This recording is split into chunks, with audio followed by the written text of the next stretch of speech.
ধ্রুব, কি করছো? I have started liking you. জানি, ছাড়ো। ছাড়ো রূপ, যে কোনো মুহূর্তে যে কেউ এসে পড়বে। আগে কথা দাও, একটা মিট করবো।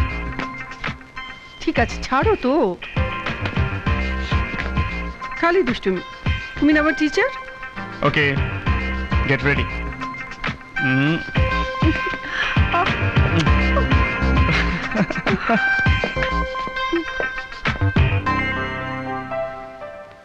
তোর মা আজ সকালে কখন বাড়ি থেকে বেরিয়েছে? 11টা, 11:30। অনেকবার ফোন করলাম, রিসিভ করলো না। তোমায় কিছু বলেছে? কি ব্যাপারে? আসলে কাল রাতে একটা বিশ্রী ঘটনা ঘটেছে। তোমার মা আমাকে ফোন করে কিছু একটা আলোচনা শেয়ার করতে চেয়েছিল। ঠিক তখনই বিপাশা এনিওয়ে, পুষ্পনকে তুমি কতটা চেনো? আচ্ছা, তোমার সাথে মায়ের সম্পর্ক স্টেটাসটা কি বলো তো?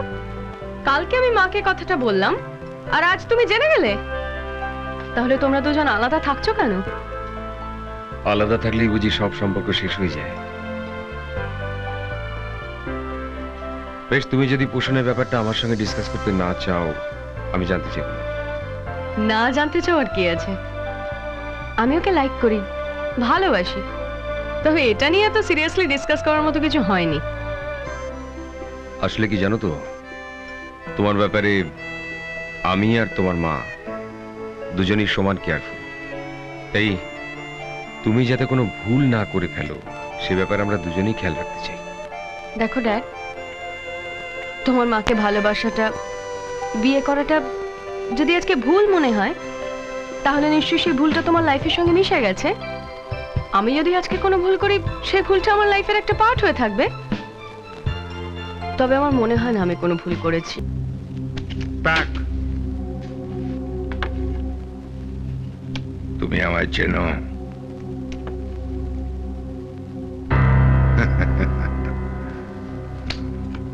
সে কি বে, পার্কশিটে যাতায়াত করছিস, গুল্লু মিয়ার নাম শুনেছিস? হ্যাঁ, শুনে রাখ, পুলিশ, এমএলএ, এমপি, মন্ত্রী এখানে কেউ কিচ্ছু নয়। এখানে গুল্লু মিয়ার কথাই শেষ কথা। তোর ভাগ্য ভালো যে গুল্লু মিয়ার সামনে এসে দাঁড়াতে পেরেছিস। ভগবানের দর্শন পাওয়া যায়, কিন্তু গুল্লু মিয়ার দর্শন পাওয়া অত সোজা নয়। शाबाश।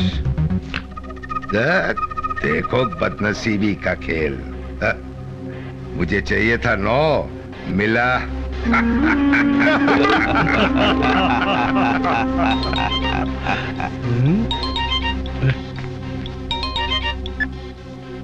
अबे सुन, तू तो मेरे लिए बहुत ही अनलकी निकला। তুই আসার পর থেকে আমি তো সব হেরেই যাচ্ছি। আর মিস্টার গোয়েল জিতেই যাচ্ছেন। एकदम सही। तू ये बार केटा बार सुन, तू बेटा नादान है, ज्यादा होशियार बनने का कोशिश मत कर। আমি ফার্দার যেন মিস্টার গোয়েলের থেকে কোনো কমপ্লেন শুনতে না পাই। যা খেলো उसको রাস্তা दिखा दे।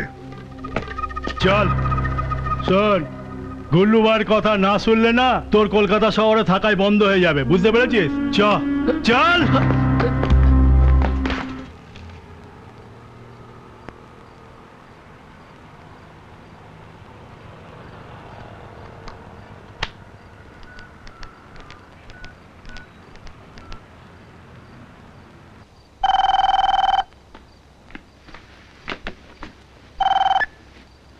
নিশ্চয়ই দিশা। ভালো লাগছে না, তাই তোমায় ফোন করলাম। কেন ভালো লাগছে না? কেন, পূজনের সঙ্গে ঝগড়া হয়েছে? ঝগড়া? 1 ঘন্টা ধরে ফোন করছি, একবার ফোনটা ধরলো, তারপর থেকে আর ফোন ধরছে না। আমার মনে হয় কি ও কোনো বিপদে পড়েছে। বিপদ? না না, এরকম কেন মনে হয়? যখন ফোনটা ধরলো মনে হলো শুনলাম ওকে কেউ ধমকাচ্ছে, তাই তো আমি পার্ক স্ট্রিটে ছুটে এসেছি।